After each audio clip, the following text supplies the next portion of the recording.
Chers frères, nous continuons ce que nous avions commencé il y a une quinzaine de jours, lorsque nous avions parlé de certaines colères que le prophète sallallahu alayhi wa sallam a manifestées dans certaines situations bien particulières. Et c'était une manière quelque part d'éduquer les compagnons et de leur montrer les limites à ne pas dépasser. Et nous avions cité dans le prêche précédent 4 exemples dans lesquels le prophète sallallahu alayhi wa sallam s'est mis en colère contre quelques sahaba qui penchaient vers l'extrémisme et qui voulaient rendre la pratique musulmane difficile et dure pour les musulmans. Et le prophète sallallahu alayhi wa sallam s'est mis en colère face à cette demande-là, à ce genre d'attitude, à ce genre d'idéologie quelque part, parce qu'il voulait par là barrer le chemin à toute tentative d'extrémisme dans l'islam, à toute tentative de faire pencher les musulmans vers des choix qui ne sont pas les choix d'Allah tabaraka wa ta'ala, puisqu'Allah azza wa jal a voulu que cette religion soit facile pour les musulmans et accessible par les musulmans, et que la pratique religieuse soit accessible à tous les musulmans. Aujourd'hui, nous allons voir quelques autres situations, ils sont très nombreuses, où le prophète sallallahu alayhi wa sallam s'est mis en colère. Nous citons cette histoire rapporté, ou ce récit rapporté par l'imam al-Bukhari et l'imam Muslim sur Abdullah ibn az-Zubayr radiyallahu anhuma. Donc il dit qu'il y a un homme qui s'est disputé avec son père, avec Zubayr ibn al-Awwam, à cause d'un ruisseau d'eau, donc une rigole d'eau par laquelle l'eau coulait depuis le haut vers le bas. En fait, les deux hommes, ils avaient des terrains dans la région de Al-Harra. Al-Harra, ça c'est une région qui était à l'extérieur de Médine et dans laquelle il y avait des pierres noires. Et donc il y avait une source d'eau et des rigoles d'eau dans lesquelles coulait l'eau du haut vers le bas. Abdullah ibn Az-Zubayr ibn al-Awwam, il avait un terrain, une terre de palmiers qui était vers le haut. Et dans la descente, après lui, il y avait un Ansarite qui avait un autre terrain. Et donc l'Ansari est venu voir Zubayr radiyallahu anhu et il lui a dit: il faut que tu laisses l'eau couler vers moi d'abord. Autrement dit, je dois d'abord arroser mon terrain et ensuite, une fois j'arroserai mon terrain, moi qui suis dans le bas, tu peux arroser ton terrain, toi qui es vers le haut. Et Zubayr lui a dit: non, c'est pas comme ça qu'il faut faire. Normalement, je dois d'abord arroser mon terrain puisque je suis en haut, et une fois je terminerai, je laisserai l'eau couler vers toi pour arroser ton terrain. Vu qu'ils n'étaient pas d'accord, donc ils ont plaidé leur affaire devant le prophète sallallahu alayhi wa sallam. Et le prophète sallallahu alayhi wa sallam de s'adresser à Zubayr et de lui dire: arrose d'abord ton terrain un petit peu et ensuite laisse couler l'eau pour ton voisin pour qu'il arrose son terrain. Et l'Ansari, lorsqu'il a entendu ce jugement du prophète sallallahu alayhi wa sallam, il lui a pas plu. Et il a dit au prophète sallallahu alayhi wa sallam: Ya Rasulallah, tu as jugé ainsi parce qu'il est ton cousin, parce qu'il est le fils de Safiya. Safiya était la tante du prophète sallallahu alayhi wa sallam. Donc il lui a dit: parce qu'il est ton cousin, donc tu t'es rangé de son côté. Quelque part, il a accusé le prophète sallallahu alayhi wa sallam de ne pas être juste dans son jugement. Et là, donc le prophète sallallahu alayhi wa sallam s'est mis en colère. Et la couleur de son visage a changé. Et là, il s'est adressé à Zubayr. Et il lui a dit: oh Zubayr, commence par arroser d'abord ton terrain et remplis-le jusqu'au haut de la digue.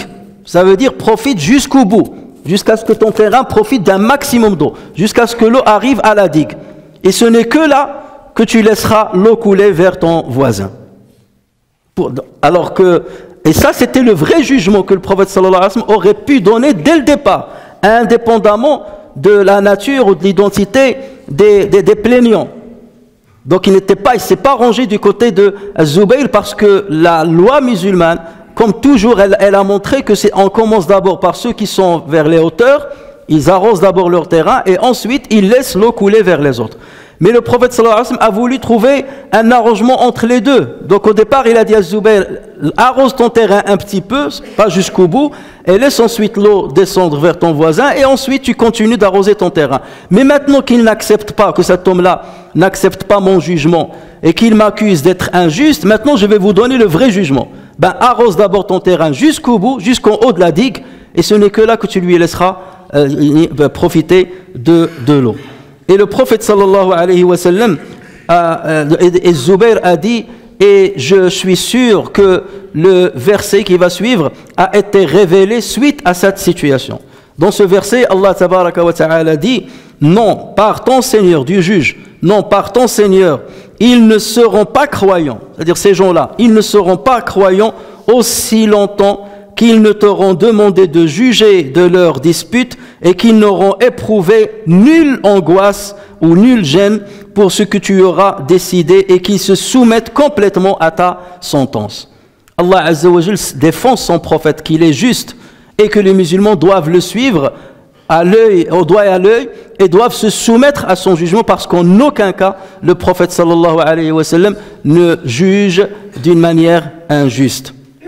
Donc là, il était tout à fait naturel que le prophète sallallahu alayhi wa sallam se mette en colère, pas pour lui en tant que personne, mais parce que quelque part, cette personne-là a remis en cause sa justice. Il a remis en cause le fait que le prophète sallallahu alayhi wa sallam se plie devant les ordres d'Allah Azza wa Jal.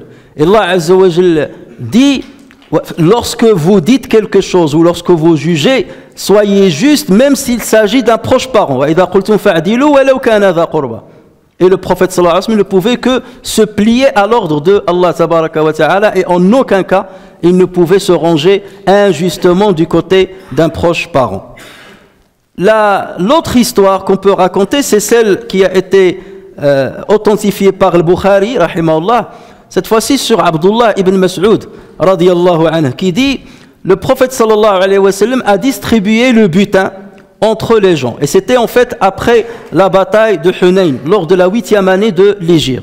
Donc le prophète, et il y avait des gens qui veulent, puisque ça a eu lieu, cette bataille-là de Hunayn, a eu lieu juste après la conquête de la Mecque. Et vous savez qu'après la conquête de la Mecque, il y a plusieurs personnes qui sont rentrées dans l'islam parce qu'ils ont vu que les musulmans ont triomphé d'eux. Donc leur conversion, c'était pas une conversion sur, enfin certains disent que c'était pas une conviction avec une conversion avec une profonde conviction. Et donc le prophète sallallahu alayhi wa sallam, pour gagner leur cœur et pour les gagner à sa cause et pour les rapprocher et rapprocher les leurs, il a donné des parts de butin très généreuses à certains chefs de ces gens-là pour qu'ils viennent vers l'islam et pour qu'ils attirent les leurs vers l'islam. Il a donné beaucoup plus à ces gens-là, les nouveaux convertis, qu'aux musulmans qui étaient depuis le premier jour avec le prophète sallallahu alayhi wa sallam, beaucoup plus que l'Ansar, beaucoup plus que le Muhajirun. Et donc il y a un homme parmi l'Ansar, ça lui a pas plu. Cette distribution, ça lui a pas plu. Et là, il a dit une parole très dure, et il a dit, par cette distribution, on n'a pas cherché la face de Dieu. Par cette distribution, on n'a pas cherché la face de Dieu. Autrement dit, il accusait le prophète sallallahu alayhi wa sallam d'être injuste. Alors que le prophète sallallahu alayhi wa sallam était motivé, ou bien sa décision était motivée pour un intérêt général pour l'islam. Il s'agit de l'argent. Peu importe si je donne à ces gens-là plus que les autres, dès lors qu'on va les gagner pour l'islam et qu'ils vont se rapprocher de l'islam. Donc le prophète sallallahu alayhi wa sallam voyait vers le moyen et le long terme. Mais cet homme-là, ça lui a pas plu. Il voulait avoir autant que les autres. Et donc Abdullah ibn Mas'ud, lorsqu'il a vu cette remarque-là, lorsqu'il a entendu cette remarque, il a dit, par Dieu, je vais transmettre ce que tu as dit au prophète sallallahu alayhi wa sallam. Et donc il a dit, je me suis tout de suite précipité vers le prophète sallallahu alayhi wa sallam qui était dans une assise avec les compagnons. Et je me suis rapproché de lui et en secret, je lui ai raconté ce que l'homme a dit. Et là, pareil, le visage du prophète sallallahu alayhi wa sallam a changé de couleur et le prophète sallallahu alayhi wa sallam, il s'est mis en colère. Et ensuite, il s'est calmé et il a dit, Moussa alayhi salam a subi plus que ça et il a patienté. Moussa a subi plus que ça et il a patienté. Donc je n'ai qu'à patienter et à suivre l'exemple de mes prédécesseurs. Et dans une autre version, le prophète sallallahu alayhi wa sallam a dit, si ce n'est pas Allah et son prophète qui sont justes, qui serait juste après eux? Si ce n'est pas Allah et son prophète qui sont justes, qui serait juste après eux? Et même les Ansar donc, sont venus voir après le prophète sallallahu alayhi wa sallam, et le prophète sallallahu alayhi wa sallam leur a expliqué le pourquoi de la chose. Autrement dit, cet homme-là, lorsqu'il a vu cette distribution, il aurait dû venir voir le prophète sallallahu alayhi wa sallam en aparté et lui dire: Ya Rasulallah, nous savons que tu es juste, pourquoi tu as distribué de la sorte? Je veux avoir une explication. Et là, le prophète sallallahu alayhi wa sallam lui aurait expliqué la chose. Et dans ce cas, lorsqu'on voit la raison de ce que le prophète sallallahu alayhi wa sallam a fait, ça y est, on comprend le pourquoi de la chose. Mais normalement, on était censé faire confiance au prophète sallallahu alayhi wa sallam, sans lui demander quoi que ce soit. Parce qu'on sait qui il est, et comment il a réagi depuis qu'il est devenu prophète, et même avant qu'il ne soit prophète. Donc comment on peut, du jour au lendemain, remettre en cause la justice du prophète sallallahu alayhi wa sallam, la fiabilité du prophète sallallahu alayhi wa sallam dans les jugements et les choix qu'il peut prendre. Une autre histoire, chers frères et sœurs, qui a été rapportée par Al-Bukhari et Muslim sur Aïcha radiyallahu anha, qui raconte que après la bataille de Hunayn, après la conquête de la Mecque, il y avait une femme de la tribu de Bani Makhzoum qui a volé. Et donc sa famille avait peur que le prophète sallallahu alayhi wa sallam applique la sanction sur elle. Donc ils ont dit: il faut qu'on trouve quelqu'un qui peut intercéder en la faveur de cette dame-là auprès du prophète sallallahu alayhi wa sallam pour qu'il n'applique pas la sentence. Et donc tout le monde a dit: il n'y a pas mieux que Usama ibn Zayd, puisque le prophète sallallahu alayhi wa sallam, il l'aime énormément, donc demandez-lui d'aller demander pardon à cette femme auprès du prophète sallallahu alayhi wa sallam. Et donc Usama, ils sont venus le voir, et Usama a fini par aller voir le prophète sallallahu alayhi wa sallam, et il lui a dit: à Rasulullah, voilà, cette femme a volé, pardonne-lui, n'applique pas la sentence sur elle. Et là, le prophète sallallahu alayhi wa sallam est rentré dans une grande colère, et jusqu'à ce que son visage est devenu rouge. Et il lui a dit: Ya Usama, est-ce que tu intercèdes pour abolir une sanction établie par Dieu? Est-ce que tu intercèdes pour écarter une sanction qui a été imposée par Allah Azza wa Jal? Et donc Usama, lorsqu'il a vu la colère du prophète sallallahu alayhi wa sallam, il a dit: à Rasulullah, pardonne-moi.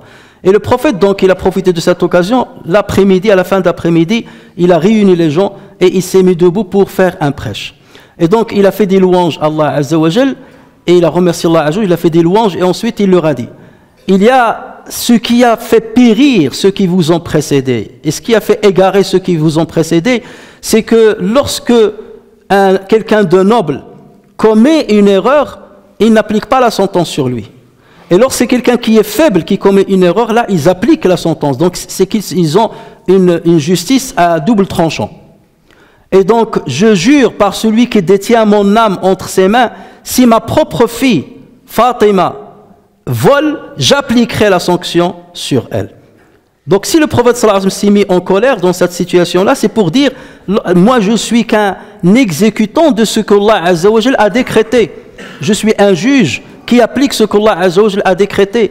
Et je ne peux pas juger différemment selon celui qui a commis le péché, selon celui qui est en face de moi. La justice est faite pour tout le monde d'une manière égalitaire, quelle que soit la personne qui commet cette erreur. Et dans une autre histoire, le Bukhari et Muslim rapportent sur Abu Huraira radiyallahu anhu qu'il y avait un homme juif qui était dans le marché et qui a voulu vendre une marchandise. Et quelqu'un est venu lui a donné un prix qui n'est pas à la hauteur de la valeur de la marchandise. Et le juif, il s'est mis en colère, il n'a pas voulu vendre cette marchandise à ce prix-là, et il a dit: je ne te vendrai pas cette marchandise, et je le jure par celui qui a élu Moussa en faisant de lui le meilleur homme parmi tous les hommes, le meilleur être parmi tous les hommes. Et un Ansari ayant entendu cette parole-là, il est venu chez lui et il l'a giflé. Il a giflé le juif. Il lui a dit: comment tu oses dire que Moussa c'est la meilleure personne parmi les êtres humains, alors que Mohammed est parmi nous? C'est notre prophète Mohammed qui est la meilleure personne parmi les êtres humains. Et donc le juif, ayant subi cette gifle, il est allé se plaindre auprès du prophète sallallahu alayhi wa sallam. Et il lui a dit: Abul Qasim, je suis dans la protection de l'islam, je suis dhimmi, je suis dans la protection de l'islam, et protégé par le pacte que tu as établi. Pourquoi cet homme se permet-il de me gifler? Et le prophète sallallahu alayhi wa sallam de convoquer l'homme. Pourquoi tu as giflé cet homme? Il lui a dit: parce qu'il a osé dire que Moïse est la meilleure personne sur terre. alors que c'est toi la meilleure personne sur terre. Et là, la couleur du visage du prophète sallallahu alayhi wa sallam a changé. Et il est rentré dans une grande colère. Et il leur a dit, ne privilégiez pas des prophètes par rapport à d'autres. Je jure par Dieu que lorsque on soufflera dans la trempe, que tout le monde sera foudroyé, et ensuite on soufflera dans la trempe et tout le monde sera ressuscité, je serai la première personne à être ressuscitée. Et en me levant, je vais trouver que Moïse est déjà à côté du trône d'Allah Azza wa Jal. Et dans une version, il tient un des pieds du trône d'Allah Azza wa Jal. Je ne sais pas si Allah Azza wa Jal lui a épargné le foudroiement parce qu'il a été foudroyé sur terre à côté de Tour, ou s'il a été ressuscité avant moi. Pourquoi il a cité ça? C'est pour dire que Moussa, c'est quelqu'un qui a une grande valeur. Et le prophète sallallahu alayhi wa sallam sait qu'il est la meilleure des personnes. Et il l'a dit explicitement, à plusieurs reprises. Mais là, ce qu'il n'a pas aimé, c'est que le musulman entre dans une polémique avec ce juif-là sur quelque chose qui relève de leur croyance, de leur conviction. Ce juif est convaincu que Moïse est la meilleure personne. Et toi, en tant que musulman, tu es convaincu que Mohammed sallallahu alayhi wa sallam est la meilleure personne. Donc pourquoi tu rentres dans un débat avec lui là-dessus? Et encore plus, pourquoi tu te permets de le gifler sur ça?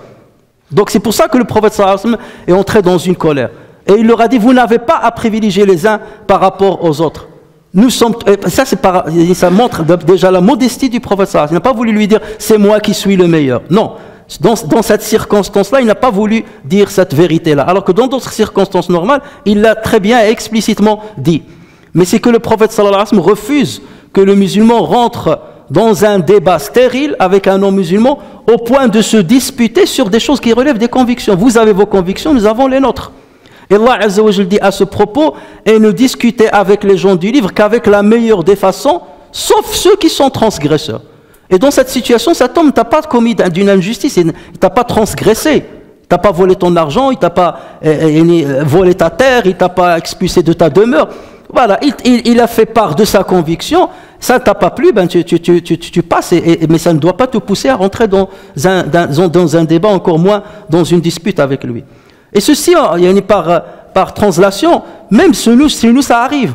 Moi je suis malikite et les malikites sont mieux que les shafi'ites. Moi je suis hanbalite et mon groupe, moi il est meilleur que le tien. Regardez, là, sur une vérité, le prophète sallallahu alayhi wa sallam n'a pas voulu qu'on rentre dans un débat de ce genre. Entre un musulman et un non-musulman. Alors qu'en est-il lorsque c'est le cas pour des musulmans et qui rentrent dans des disputes et les uns deviennent les ennemis des autres? Mon savant, le savant que je suis, il est meilleur que ton savant. Ben, peut-être que moi, dans tout cas, les deux savants sont meilleurs que toi et lui. Vous n'êtes que des suiveurs.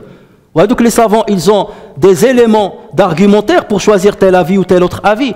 Ils ont le droit de diverger du moment qu'ils sont des savants, du moment qu'ils ont la capacité d'accomplir l'ijtihad. Mais toi, tu n'es qu'un suiveur. Celui-là te plaît, ça s'arrête là. Tu n'as pas à diminuer du degré de l'autre. Mais est-ce que tu arrives au degré de l'autre? Qu'est-ce que tu en sais? Donc là aussi, c'est une mise en garde indirecte du prophète sallallahu alayhi wa sallam pour les musulmans, pour qu'ils ne rentrent pas dans des débats stériles et qu'ils ne créent pas des animosités sur des affaires religieuses où on peut accepter la divergence, où chacun a un argumentaire dès lors que cet argumentaire-là est inspiré du Coran ou inspiré de la parole du prophète sallallahu alayhi wa sallam, ou de la compréhension juste qu'a eu ce savant-là, qui a du mérite, qu'a eu ce savant-là concernant une affaire religieuse. Et je termine par cette histoire rapportée par le Bukhari sur Abu Darda, qui disait qu'il y a eu une dispute entre Abu Bakr Siddiq et Omar ibn Khattab. Et celui qui avait tort, c'était Abu Bakr Siddiq. Et donc Omar s'est mis en colère, il est rentré chez lui. Abu Bakr s'est ressaisi tout de suite, et il a suivi Omar. Il lui a dit, pardonne-moi, c'est moi qui avais tort. Et Omar n'a pas voulu accepter le pardon. Il est rentré chez lui et il a fermé la porte sur Abu Bakr Siddiq, pour qu'Abu Bakr ne rentre pas. Donc Abu Bakr est venu en courant chez le prophète sallallahu alayhi wa sallam et il soulevait son nizar jusqu'à ce qu'on voyait ses genoux. Dès que le prophète sallallahu alayhi wa sallam l'a vu venir dans cet état, il a dit, quant à votre ami là, il vient plaignant, il a un problème parce que ce n'est pas sa manière de marcher ou de venir vers moi. Et donc Abu Bakr est rentré, il a dit, ya Rasulallah, il y a eu une dispute entre moi et Omar, j'ai eu tort, et je lui ai demandé pardon, mais il a refusé de m'accorder le pardon. Et entre-temps, Omar ibn Khattab s'est ressaisi chez lui, il s'est calmé. Et il est sorti de chez lui et il est allé directement à la maison de Abu Bakr. Il leur a dit, est-ce qu'Abu Bakr est là? Ils lui ont dit, non, il n'est pas là. Il est chez le prophète sallallahu alayhi wa sallam. Et il est allé voir le prophète sallallahu alayhi wa sallam, il est rentré. Et il s'est assis. Et le prophète sallallahu alayhi wa sallam, dès qu'il l'a vu, son visage a commencé à changer. Son visage a commencé à rougir. Et là, Abu Bakr a compris que le prophète sallallahu alayhi wa sallam va gronder Omar. Et là, Abu Bakr s'est levé et il s'est accroupi sur ses genoux devant le prophète sallallahu alayhi wa sallam. Et il lui a dit, ya Rasulallah, c'est moi qui ai tort, c'est pas lui. Donc ne te mets pas en colère contre lui. C'est moi qui ai tort, c'est moi qui ai tort. Il a répété par 3 fois. Et le prophète sallallahu alayhi wa sallam, il leur a dit, sachez, ô homme, que lorsque Allah azza wa jalla m'a envoyé, tout le monde m'a dit que je suis un menteur. Et pendant ce temps-là, Abu Bakr Siddiq, il a dit, tu es un véridique. Et Abu Bakr était à côté de moi par son corps et par son argent. Donc, laissez tranquille mon compagnon. Laissez tranquille mon compagnon. Laissez tranquille mon compagnon. Alors que Abu Bakr a eu tort. Et quelque part, le prophète sallallahu alayhi wa sallam veut dire, lorsque tu vois que quelqu'un, à la langue, était quelqu'un de juste, quelqu'un de pieux, quelqu'un qui ne cause pas des problèmes, et qu'un jour il a eu un tort quelconque, tu n'as pas à lui en tenir rigueur, et encore moins lorsqu'il te demande pardon. Donc normalement, devant tout le bien que tu as vu de lui, ce mal-là doit se dissoudre. Le problème, tu peux être juste avec quelqu'un pendant 20 ans, 30 ans, dès qu'il paraît de toi quelque chose qu'il considère lui-même qu'une erreur, même si parfois ce n'est pas une erreur, qu'il considère que c'est une erreur, tu deviens comme un Satan pour lui, tu deviens un démon pour lui. Et c'est fini jusqu'à la fin des temps. Jamais l'islam n'a été comme ça. Nous sommes des êtres humains, on peut avoir raison, on peut avoir tort, mais on prend la résultante de ce qu'on connaît sur notre frère. Il est bon ou il ne l'est pas. Et lorsqu'il demande pardon, il faut accepter le pardon. Et lorsque je commets un tort, je dois reconnaître que j'ai commis un tort, comme Abu Bakr Siddiq l'a fait, l'a si bien fait. Et comme Omar après, parce qu'il n'a pas accepté le pardon, ça c'était une erreur de sa part, il l'a reconnu et il est venu demander aussi pardon devant le prophète sallallahu alayhi wa sallam. Ceci, chers frères et sœurs, il nous montre déjà la grandeur des compagnons du prophète sallallahu alayhi wa sallam et comment le prophète sallallahu alayhi wa sallam a réussi à les éduquer pour qu'ils soient d'une piété exemplaire et sur une éthique exemplaire. Et nous devons nous inspirer du prophète sallallahu alayhi wa sallam dans sa manière d'éduquer, et nous devons nous inspirer des compagnons, comment ils se soumettaient à l'ordre du prophète sallallahu alayhi wa sallam, et ne pas tomber dans l'erreur de certains compagnons lorsqu'ils ont mal agi ou lorsqu'ils ont proféré quelques remarques qui sont désobligeantes vis-à-vis de leurs dirigeants.